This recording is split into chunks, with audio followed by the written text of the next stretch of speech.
তোমরা যারা স্বামী বিবেকানন্দ স্কলারশিপের জন্য অ্যাপ্লিকেশন করেছো এবং তোমরা তোমাদের যদি অ্যাপ্লিকেশন আইডি বা পাসওয়ার্ড যদি ভুলে গিয়ে থাকো, তো সেটা ফরগেট করে কীভাবে তোমরা সেই অ্যাপ্লিকেশন আইডি বা পাসওয়ার্ড তোমরা তোমাদের হাতে পাবে, তো সেটাই তোমাদের সাথে আজকে শেয়ার করব।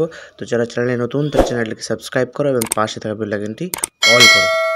তো তোমরা তোমাদের অ্যাপ্লিকেন্ট লগ ইনে চলে যাবে। লগ ইনে গিয়ে এরকম একটা ইন্টারফেস শো করবে, যেখানে তোমরা দেখতেই পাচ্ছ নিচে যে ফরগেট অ্যাপ্লিকেশন আইডি অথবা পাসওয়ার্ড। যারা অ্যাপ্লিকেশন আইডি ফরগেট করবে তো সেখানে ক্লিক করবে। ক্লিক করার পরে তোমাদের এরকম পরবর্তী ইন্টারফেস শো হবে। এখানে বলছে select what is to the interview. তখন দেখতে পাচ্ছ তুমি অ্যাপ্লিকেশন আইডি বা পাসওয়ার্ডটা সিলেক্ট করে নেবে। অ্যাপ্লিকেশন আইডি প্রসিড করবে। প্রসিড করার পরে তোমার সাথে পরবর্তী ইন্টারফেস শো হবে।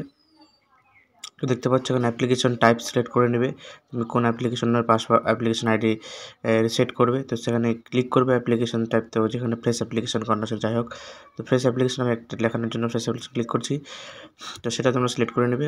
করার পরে মোবাইল নাম্বার, যে মোবাইল নাম্বার দিয়েছো রেজিস্ট্রেশন করার সে মোবাইল নাম্বারটা দেবে, ঠিক আছে, এবং যে ক্যাপচার কোড রয়েছে সেই ক্যাপচার কোডটা দেবে।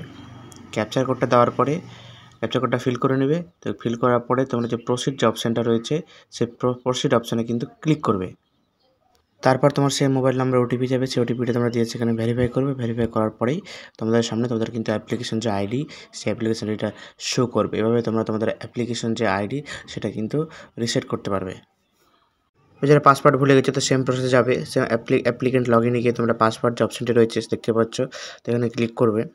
ক্লিক করার পরে তোমাদের সাথে পরবর্তী আবার ইন্টারফেস কিন্তু শো হবে। যেহেতু তোমরা পাসওয়ার্ড সেট করবে, সেখান থেকে এখানে পাসওয়ার্ড সিলেক্ট করে নেবে। অ্যাপ্লিকেন্ট আইডি অথবা পাসওয়ার্ড তোমরা পাসওয়ার্ড সিলেক্ট করে নেবে। সিলেক্ট করার পরে নেক্সট পরবর্তী ইন্টারফেস তোমার সামনে শো হবে, ঠিক আছে। তো দেখতেই পাচ্ছ তো এখানে অ্যাপ্লিকেন্ট টাইপ, তুমি কোন অ্যাপ্লিকেশনের পাসওয়ার্ড রিসেট করবে সেই অ্যাপ্লিকেশনটা সিলেক্ট করে নেবে। হ্যাঁ, তো আমি ফ্রেশ অ্যাপ্লিকেশন সিলেক্ট করে নিচ্ছি। তারপরে এখানে তোমার অ্যাপ্লিকেশনের যে আইডি রয়েছে এসবিএম সেভিংস স্কলারশিপের সেই আইডিটা এখানে দিবে, এবং তুমি যে মোবাইল নাম্বার রেজিস্টার করেছিলে সেই মোবাইল নাম্বারটা এখানে দেবে।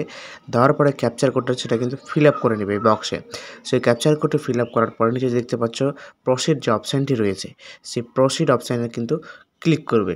ক্লিক করার পরে তোমার মোবাইলে একটা ওটিপি যাবে, সেই ওটিপিটা এখান থেকে দিয়ে নেবে। রেজিস্টার যে মোবাইল নাম্বার সেই মোবাইল নাম্বার ওটিপি যাবে, সেই ওটিপিটা কিন্তু ভেরিফাই করে নেবে। ভেরিফাই করার পরে এরকম ইন্টারফেস কিন্তু শো হবে, যেখানে তোমাকে নিউ পাসওয়ার্ড দিতে হবে এবং কনফার্ম নিউ পাসওয়ার্ড দিতে হবে। দিয়ে তোমার যে ক্যাপচার কোডটি রয়েছে আবার ক্যাপচার কোডটি দিয়ে রিসেট পাসওয়ার্ডে ক্লিক করতে হবে। তাহলে কিন্তু আমার পাসওয়ার্ডটা কিন্তু নতুন আপডেট হয়ে যাবে এবং যে পাসওয়ার্ডটা দিলে সেটা দিয়ে তোমরা লগ ইন করতে পারবে।